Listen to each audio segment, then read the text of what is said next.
चंद्राय श्राद्धिकावैस्तदालये कृष्णाय कृष्णभक्ताय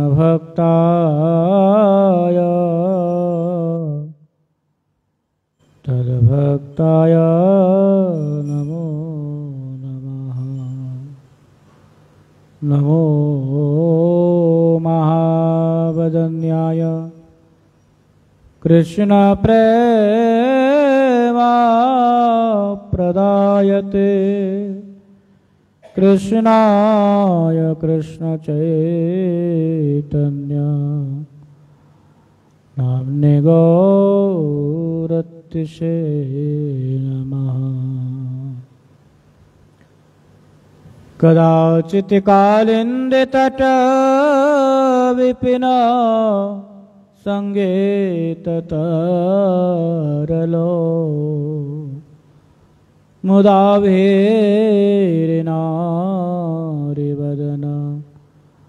कमलस्वादमधुपः रमा शम्भो ब्रह्मामरपति गणेशार्चितपदो जगन्नाथ स्वामी नयनपथगामी भवतो मे। तमादिदेवं करुणानिधानं तमालवर्णं सुहितावतारम् अपार संसार समुद्र से तो भजामहे भागवतो स्वरूपम्। त्यज्यन्तो बान्धवा सर्वे निन्दन्तो गुरवो जना तथापि परमानन्दो गोविन्दो मम जीवनम्। श्री कृष्ण चैतन्य प्रभु नित्यानंद श्री अद्वैत गदा सबके प्रति यथा योग्य अभिवादन पूर्वक सबकी प्रसन्नता प्रार्थना करता हूँ। श्री राधा श्याम सुंदर भगवान की जय। तो विशेष रूप में आज पवित्रारोपिणी एकादशी पुत्र अखिल भारतीय श्री चैतन्य गौरीय मठ के सभी शाखा मठों में आज से श्री राधा गोविंद देव जी की झूलन यात्रा महामहोत्सव का शुभारंभ होने जा रहे हैं।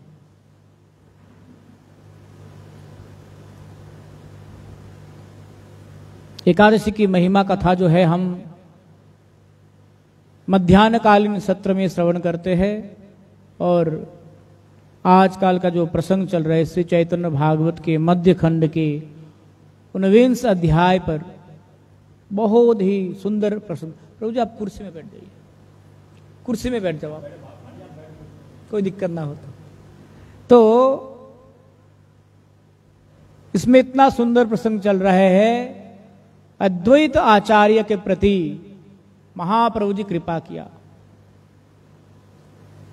महाप्रभु ने अद्वैत आचार्य को वरदान दिया। क्या वरदान दिया? कभी कभी ना महाप्रभु जी अद्वैत आचार्य जी के साथ ना बड़ा घनिष्ठ है ना, तो कभी कभी लीला करते करते ना कई बार होता ना ऐसे चाटा मार दिया, ऐसे मजाक मजाक में, कभी ऐसे हाथ फेर दिया, तो ऐसे कभी हो जाता था आपस में। तो एक बार ऐसे ही महाप्रभु जी ने मजाक मजाक में अद्वैत आचार्य जी को मार दिया। उसके बाद फिर महाप्रभु जी थोड़ा सा संभ्रम लज्जित हुए इस कृत्य के लिए। तो उसके बाद महाप्रभु जी ने अद्वैत आचार्य जी को वरदान दिया। क्या वरदान दिया? अद्वैत रे मारिया लज्जितो विश्वम्भर संतोषे आपने देन अद्वैत रे वर।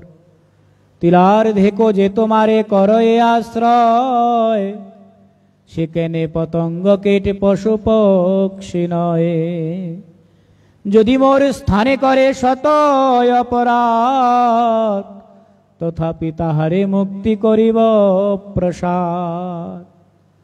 महाप्रभु कहते हैं अद्वैत जी आपके प्रति कोई तिलार्धेक मात्र भी, है ना, तिल कितने सूक्ष्म होते हैं ना, छोटे होते, कहते उसके आधा हिस्से में जैसे होते उतना परिमाण में भी कोई आपके चरणों में रति मति करते हैं तो कहते हैं चाहे वो कीट पतंग कीड़े मकोड़े पशु पक्षी कोई भी हो, आपके चरणों में तिलार्धेक मात्र अगर किसी की रति हो गई है तो निश्चित तौर पर उनका कल्याण हो जाएगा, फिर चाहे वो कितने ही बड़े अपराधी क्यों ना हो। कहते कि यदि मोर स्थाने करे शत अपराध, कहते भले ही वो मेरे चरणों में अपराध क्यों ना करे। हम क्या करते कई बार, भाई वो चाहे इंसान कैसा हो मेरे साथ अच्छा है तो अच्छा है, ये संसार के नीति है ना, कि वो मेरे साथ अच्छा है तो वो अच्छा है। आप कोई बोलेंगे भाई मैंने सुना ऐसा जा रहे, भाई पता नहीं किसके साथ क्या है, मेरे साथ तो अच्छा है। परंतु महाप्रभु जी कहते हैं कि अगर वो मेरे चरणों में भी अपराध करते हैं फिर भी मैं मात्र केवल इसीलिए उनके सारे अपराध खंडन कर दूंगा कि वो आपके चरणों में उनकी रति या मति बिंदु मात्र भी अगर है तो।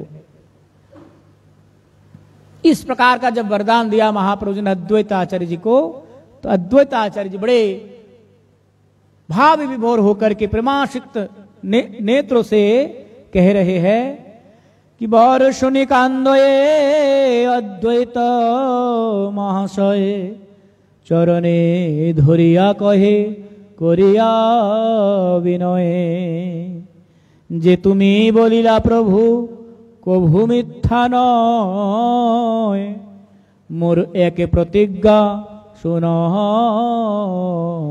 महाशय। अद्वैत आचार्य जी कहते महाप्रभु जी आपने जो भी कहा वो मिथ्या नहीं हो सकते हैं, आपके वचन परम सत्य वचन है, पर मेरा भी एक प्रतिज्ञा है, कृपा पूर्वक उसको आप सुनिए कि मेरा प्रतिज्ञा क्या है।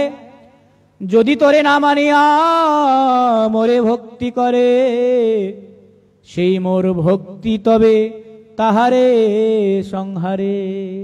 कहते जो भक्त आपको उपेक्षा करके, हरिहर क्षेत्र अभिन्न बनारस कि विष्णु तत्व और वैष्णव तत्व दोनों एक है, विष्णु वैष्णव तत्व दोनों एक है, दोनों में अंतर नहीं है। हरिहर हरि और हर, तो हरि विष्णु है, हर वैष्णव है, दोनों भिन्न अभिन्न तत्व है। इसलिए हमारे गुरु महाराज जी मंगलाचरण में कहते थे ना कि ग्रंथिर प्रारंभ करी मंगलाचरण गुरु वैष्णव भगवान तिनेर स्मरण। ये जो तीनों तत्व है ना, तीनों अभिन्न तत्व है, हरि गुरु वैष्णव, गुरु वैष्णव भगवान, ये तीनों एक दूसरे से पृथक तत्व है, एक दूसरे से अभिन्न तत्व है, अपृथक। तो इसीलिए अद्वैत आचार्य जी सदाशिव के अवतार है ना, और साथ में महाविष्णु का भी युग्म अवतार है। तो वे कह रहे हैं कि अगर कोई मुझे नहीं मान करके, कोई आपको ना मान करके केवल मेरी पूजा करे तो ऐसी भक्ति उनके पतन का कारण बन जाते हैं। कोई वैष्णव होकर के शैव हो सकते हैं, पर कोई शैव वैष्णव नहीं हो सकते, है ना। कोई वैष्णव होकर के शैव, जैसे हम शैव भी, हम वैष्णव भी है, विष्णु भक्त भी, हम शिव भक्त भी है। हम जैसे शिव जी को कौन मानते? सावन के महीने में कांवड़ में जल चढ़ाने से थोड़ी ना शिव जी को मानना हो गया। शिव जी के जो नियम है, शिव जी की जो निष्ठा है, शिव जी की जो आदर्श है, वो तो पल पल में हम उनको तोड़ते जा रहे। शिव जी की जो वास्तविक आदर्श है, क्या आदर्श है कि नित्य निरंतर भगवत नाम को जाप करते रहे। जो शिव जी पंचमुख में राम नाम जाप करते हैं, तो क्या ये केवल सावन के महीने में जल चढ़ाने से थोड़ी ना शिव भक्त कहलाएंगे हम। वास्तविक तो शैव भी, अगर वास्तविक देखा जाए तो वास्तविक शैव भी वैष्णव लोग ही है। शैव मतलब शिव जी को मानने वाले। अभी कल मायापुर इस्कॉन में एक हंसमुखी शिव जी आए थे। वो बंगाल में ना एक हंसमुखी शिवलिंग होते हैं, बड़ा पुराण में इसका बड़ा महिमा है। तो कई लोग ये आरोप लगाते हैं कि वैष्णव लोग देवी देवताओं की उपेक्षा करते हैं। विशेष करके हमारे गौरीय संप्रदाय में ये आरोप अधिक लगते कि देवी देवताओं के मानने के लिए लोग मना करते हैं। तो अगर ऐसा होता तो आप देखेंगे पूरे सीधा मायापुर में चले जाइए, आपको अनेकों शिव मंदिर मिलेंगे। पहले क्षेत्रपाल शिव जी हमारे ही है, परम गुरु जी ने स्थापित किया मायापुर के प्रवेश द्वार में ही है। उसके बाद आप आगे और चलेंगे ना, आगे चलते आपको मिलेंगे हमारे भक्ति कमल मधुसूदन गोसाई महाराज जी के मठ। मधुसूदन गोसाई महाराज जी के मठ में भी शिव मंदिर है, बहुत बड़ा शिव मंदिर है। उसके बाद फिर हमारे आप इस्कॉन में चले जाइए। इस्कॉन में प्रतिष्ठित शिव मंदिर नहीं है, पर जो राधा माधव मंदिर है ना, राधा माधव मंदिर के एक प्रकोष्ठ होते हैं अलग से, जहां पर ठाकुर जी के ड्रेस अप सब श्रृंगार होते हैं, वहां पर अलग से शिवार्चन होते हैं, शिवलिंग रखे जाते हैं वहां पर क्षेत्रपाल शिव जी का मंदिर है। कहां पर जाए? और जो हमारा शची माता जगन्नाथ मिश्र निमाई का मंदिर है, उसके बिल्कुल पीछे क्षेत्रपाल शिव जी का मंदिर है। हमारे श्री चैतन्य वाणी जो प्रेस है, अभी आश्विन के महीने में विश्वकर्मा पूजन होते बंगाल में ना, हमारे प्रेस में विश्वकर्मा पूजन होते हैं हमारे मठ में। परंतु पद्धति क्या है?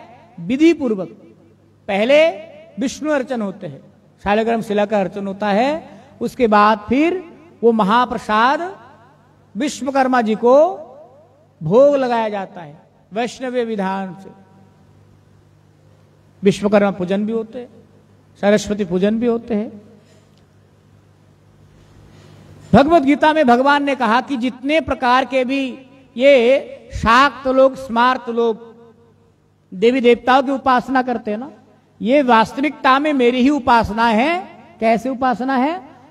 भजंती अविधि पूर्वकम, यह अविधि पूर्वक मेरा ही भजन कर रहा है इनडायरेक्टली।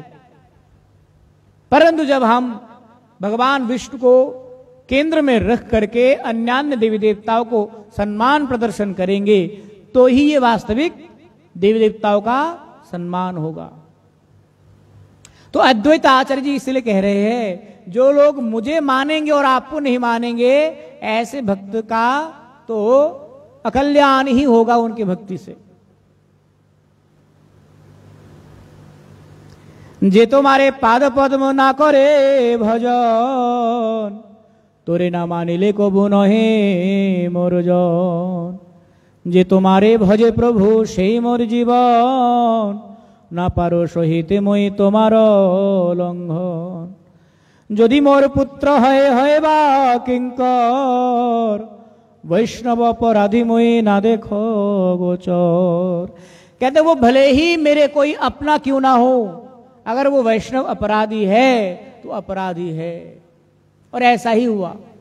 अद्वैत आचार्य जी के जितने भी पुत्र थे, सभी पुत्र वैष्णव नहीं बन पाए। कुछ सारग्राही बने, कुछ असारग्राही बने। कुछ पुत्रों को लगने लगा कि मेरे पिताजी तो महाविष्णु के अवतार है, हमने सुना है। अरे भाई, भगवान के अवतार है, भगवान है हमारे पिताजी, हम भी भगवान के बेटे हैं। तो उनके मन में एक अहंकार आ गया। महाप्रभु को उन्होंने पग पग में महाप्रभु की आदर्श, महाप्रभु की आज्ञा को उल्लंघन किया। उस समय क्या किया, अद्वैत आचार्य जी ने अपने ही पुत्र को त्याग कर दिया। इसीलिए वैष्णव अपराधी अपने पुत्र, अपने पिता, अपने माता, अपने कोई भी है, उसमें कोई भी हमें कंप्रोमाइज नहीं करना चाहिए किसी के साथ। इसलिए आप देखेंगे भगवान साक्षात यदुवंशियों को बार बार समझाया कि जीवन में कोई भी पाप करे आप लोग, वैष्णव अपराध, वैष्णव अपमान, वैष्णव तारण, है ना, जो 6 प्रकार के वैष्णव अपराध है, कहते ये 6 प्रकार के वैष्णव अपराध कभी भी नहीं करना। इसको करने मात्र से तुम्हारा सत्यानाश हो जाएगा, जिससे कि मैं भी तुम्हें बचा नहीं पाऊंगा। ये ज्ञान हमेशा यदुवंशियों को भगवान देते गए, परंतु दुर्भाग्यवश जैसे अद्वैत आचार्य के पुत्र को लगने लगा ना कि हमारे पिता तो भगवान के अवतार है भाई, तो यदुवंशियों के मन में भी यही अहंकार था, हम तो भगवान के बेटे, हमें कौन क्या कर सकता है। क्या हुआ, साधु महात्मा लोग आए, दुर्वासा जी आए, उनके साथ मजाक किया, सांब आदि यदुवंशियों ने, अभिशाप मिला, परिणाम स्वरूप क्या हुआ। इसलिए वैष्णव अपराध यदि उठे हाथीमा था, ऊपरी जाए ऊपरी बजाए शाखा, छिंडी जाए पाता।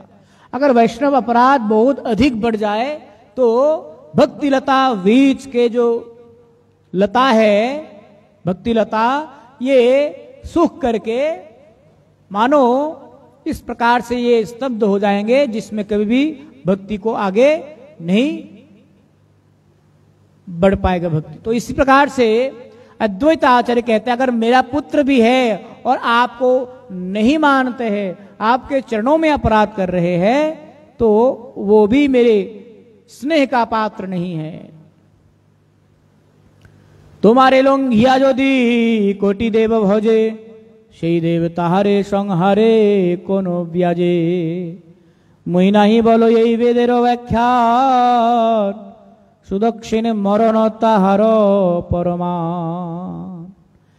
तो अद्वैत आचार्य जी एक वेद से प्रमाण दिया है कि ऐसा कोई एक शिव भक्त था, शैव था, जिनका नाम क्या है, सुदक्षिण। सुदक्षिण नाम काशीराजेर नंदन, महासमाधिये शिव कैलयाराधन। काशीराज का नंदन है, नाम क्या है उनका, सुदक्षिण। शिव जी के बड़ा भक्त है।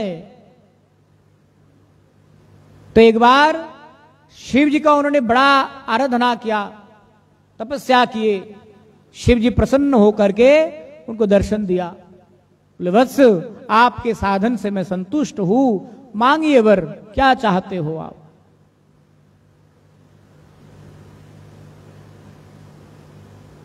तो शिव जी ने कहा कि अगर आपके अभिष्ट फलों को आप चाहना पूरी करना चाहते हो तो आप एक यज्ञ करो। कौन सा यज्ञ, परम संतोष शिव बोले मांगो वर, पाइवे अभिष्ट अभिचार यज्ञ करो। कहते आपके मनोवांछित फल आपको मिल जाएगा। क्या करना पड़ेगा आपको, अभिचार यज्ञ। जैसे अश्वमेध यज्ञ होता है, पुत्रेष्ट यज्ञ होता है, गोमेध यज्ञ होता है, शांति यज्ञ होता है, ऐसे ही एक यज्ञ है अभिचार यज्ञ। यह अभिचार यज्ञ में क्या होता है, अभिचार यज्ञ में आपके प्रति कोई गलत व्यवहार किया या आप किसी के प्रति विद्वेष भाव करके किसी के अकल्याण करना चाहते हो, भाई इसका मैं देख लूंगा, देखते क्या करते, तो ऐसे जब विद्वेष भावनात्मक रूप में आप किसी की बुराई चाहते हो ना, उस समय ये अविचार यज्ञ किए जाते हैं। जैसे कपाल कुंडला यज्ञ हुआ था ना, मेघनाथ ने किया था। कौन सा कपाल कुंडला तो नहीं, मैं भूल रहा हूं यज्ञ का नाम। जिस समय मेघनाथ भगवान राम और लक्ष्मण के साथ युद्ध करने से पहले यज्ञ क्या था? निकुंभिला, निकुंभिला यज्ञ, है ना। तो एक यज्ञ होता है भगवान यज्ञदेव को प्रसन्न करने के लिए, एक प्रकार के यज्ञ होता है देवताओं को प्रसन्न करने के लिए, और एक प्रकार के यज्ञ होता है अपने अविष्ट, अपने मनोवांछित फलों की पूर्ति के लिए या फिर किसी को कष्ट पहुंचाने के लिए। ये अभिचार यज्ञ में 5 बाण छोड़े जाते हैं। जैसे हमारे तंत्र साधना में ये, जैसे असम पश्चिम बंगाल में ये बहुत होता है, इधर हिमाचल उत्तराखंड में भी बहुत होता है, पहाड़ों में मारन उचाटन, ऐसे 5 बाण है ना, 5 बाण है। जैसे होते ना कि कोई बाण मार दिया किसी के ऊपर, तो अभिचार यज्ञ में, और ये कोई मनोकल्पित नहीं है, जो अभिचार यज्ञ है ये अथर्व वेद में इसका प्रमाण मिलते हैं। ये जो मारन उचाटन स्तंभन, ये 5 प्रकार के बाण होते हैं, ये अथर्व वेद में ऐसा वर्णन मिलता है। अद्वैत आचार्य उसी घटना को बता रहे यहां पर कि अभिचार यज्ञ में क्या होता है, मारन मोहन स्तंभन विद्वेषण उचाटन, ये वशीकरण, ये क्या होता है अभिचार यज्ञ में ऐसा किए जाते हैं। स्तंभन अगर कर देंगे आपके प्रति तो आप उनके प्रति विमोहित हो जाएंगे, वशीकरण कर देंगे तो आप उनके नौकर बन जाएंगे, जो बोलेंगे आप वही करोगे। आपको जो बोल दिया जाएगा वही करना, आप क्यों करोगे आपको भी पता नहीं है।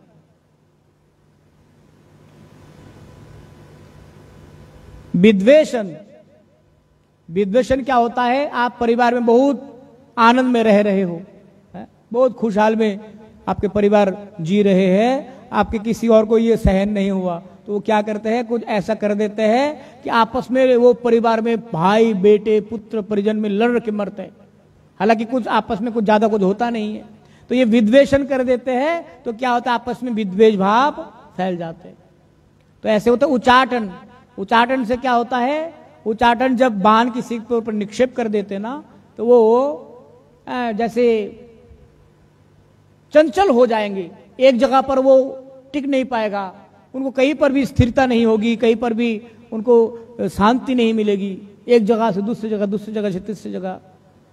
मारन क्या है, मारन ऐसा बाण है, अंतिम बाण है, वो बाण करने पर, बाण देने पर वो मर जाते। इसका ट्रायल भी होते हैं। कैसे ट्रायल होते हैं, जब तंत्र साधना में कोई मारन का ट्रायल करते हैं ना, तो पहले क्या करते हैं, वृक्षों पर करते हैं।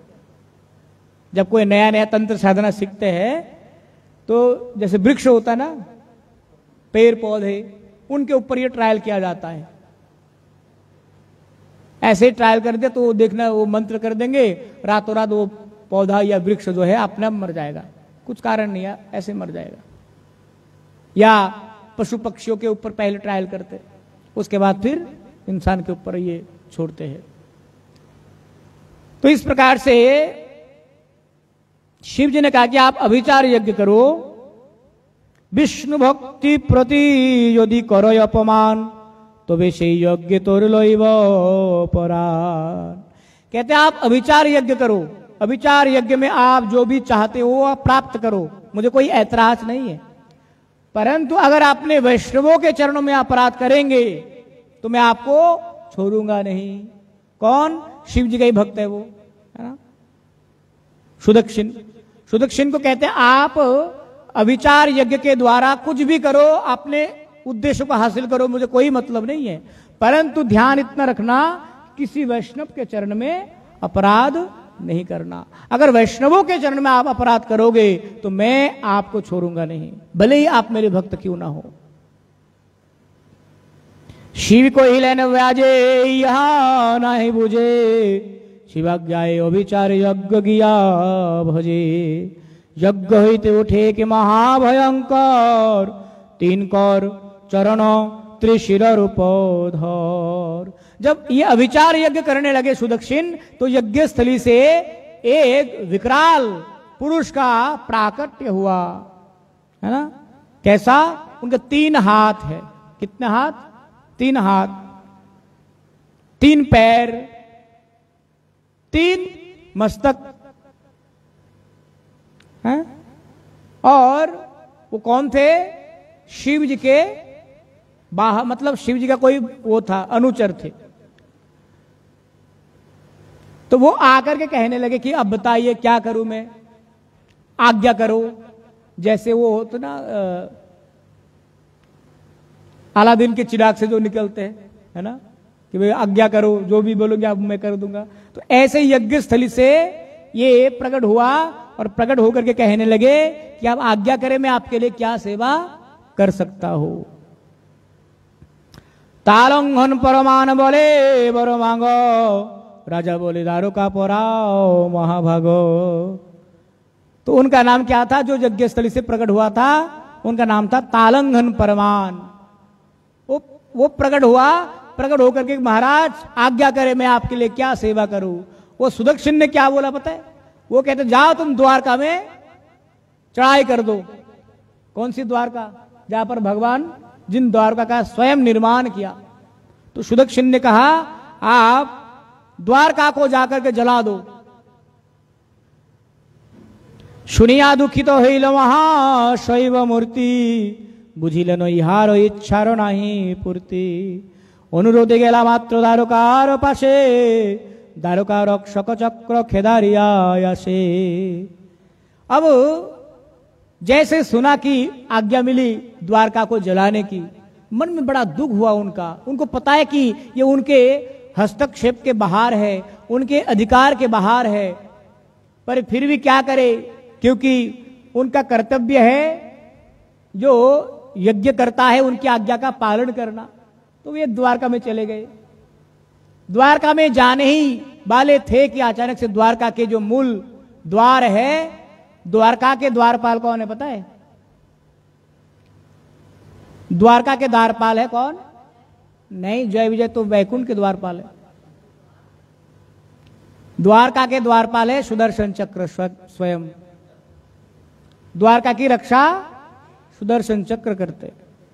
और जैसे ही ये तालंग परमान द्वारका को जलाने के लिए गए, उसी समय सुदर्शन चक्र आ गया। तो इसको पता था कि सुदर्शन चक्र से तो मेरा बराबरी नहीं हो पाएगा भाई। जहां पर दुर्वासा ऋषि जिनसे स्वयं बच नहीं पाए, तो मैं कौन से खेत की मूली हूं। तो इन्होंने पहले ही सुदर्शन चक्र को देखते ही साष्टांग दंडवत प्रणाम कर दिया। इसलिए आप देखना रामायण में या महाभारत में जब कोई ब्रह्मास्त्र छोड़ते थे ना, ब्रह्मास्त्र में एक नियम था, आपके प्रति अगर ब्रह्मास्त्र निक्षेप कर दिया गया, जिस अपराध के कारण आपके प्रति ब्रह्मास्त्र निक्षेप किया गया, आप उसी समय उस अपराध के प्रति क्षमा याचना करते हो और ब्रह्मास्त्र देव के प्रति क्षमा प्रार्थना करते हो, तो ब्रह्मास्त्र आपके सन्मुख आकर के भी वापस लौट जाते थे। जब रामायण सीरीज में या महाभारत की सीरीज में देखना आप लोग, ऐसा कई बार हुआ। अर्जुन के प्रति ब्रह्मास्त्र निक्षेप कर दिया गया था। अर्जुन ने क्या किया? ब्रह्मास्त्र देव को हाथ जोड़ करके उनकी स्तुति की, वंदना किया, प्रणाम किया। ब्रह्मास्त्र प्रसन्न होकर के चले गए। तो ऐसे ही, क्योंकि जो ब्रह्मास्त्र है ना, ये साक्षात ब्रह्म तेज है। तो सुदर्शन चक्र के प्रति तालंगन परमान ने क्षमा याचना कर दिया, महाराज आपसे तो मैं बराबर नहीं कर पाऊंगा, मैं तो मजबूर था, मैं यज्ञ से प्रकट हुआ था, मेरा यज्ञकर्ता का आज्ञा का पालन करना मेरा मजबूरी था। इस प्रकार से क्या हुआ कि इसमें कहते हैं, जारे पलाईते नाही पारिलो दुर्वासा, नारीते राखिते अज भव दिगवासा, हेन महावैष्णव तेजेर स्थाने मुई, कोथा पलाइब प्रभु करे जे तुई, जय जय प्रभु मोरे सुदर्शन नाम, द्वितीय शंकर तेज जय कृष्ण धाम, जय महाचक्र जय वैष्णव प्रधान, जय दुष्ट भयंकर जय शिष्ट त्राण। सुदर्शन चक्र को वैष्णव कहा गया। क्या कहा गया? वैष्णव है, वो महावैष्णव है। सुदर्शन चक्र कलियुग में दंडायमान में है, दंडायमान है। सुदर्शन चक्र द्वारका लीला में सत्ययुग में चक्राकार के है ना, पर कलियुग में वो दंडाकार है। जगन्नाथ जी के पास रहता ना जो सुदर्शन, वो दंडाकार है ना, स्तंभाकार है। इसका एक कारण है। कभी सुदर्शन चक्र को भी अभिमान हो गया था, तो अभिमान के कारण फिर भगवान ने उनको ये सजा दिया था कि कलियुग में आप दंड के जैसे आपको हमेशा खड़े रहना पड़ेगा। कभी और इसके बारे में हम श्रवण करेंगे। तो सुदर्शन चक्र क्या है? वैष्णव है, क्योंकि वो विष्णु के आज्ञाकारी सेवक है। तो इन्होंने सुदर्शन चक्र की स्तुति किया कि आप तो वैष्णव हो, आपसे तो दुर्वासा मुनि भी बच नहीं पाए, तो इसलिए आप मेरी ये धृष्टता को क्षमा करें। और कहा गया शिव जी के दूसरे तेज है सुदर्शन चक्र। स्तुति सुनी संतोषे बोलिला सुदर्शन, पुरा गया जथा छे राजार नंदन। सुदर्शन चक्र ने क्या कहा कि देखो, तुमको बोला था ना कि द्वारका को जला करके आओ, अब जाओ, मेरी आज्ञा है। उस राजा के पुत्र, कौन सा राजा का पुत्र था वो? काशीराज नंदन। उसका नाम क्या था? सुदक्षण। कहते काशीराज नंदन सुदक्षण को जाकर के तुम अब जला करके आओ। जो द्वारकापुरी को जलाने के लिए भेजा था ना, अब तुम खुद जाकर के उसको जला करके आओ। सुदर्शन चक्र ने उसको ये आज्ञा किया।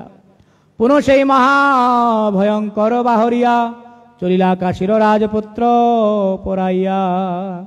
तुम्हारे लोंघिया प्रभु शिव पूजा कइल, अतएव तारे यज्ञ ताहारे मारिलो।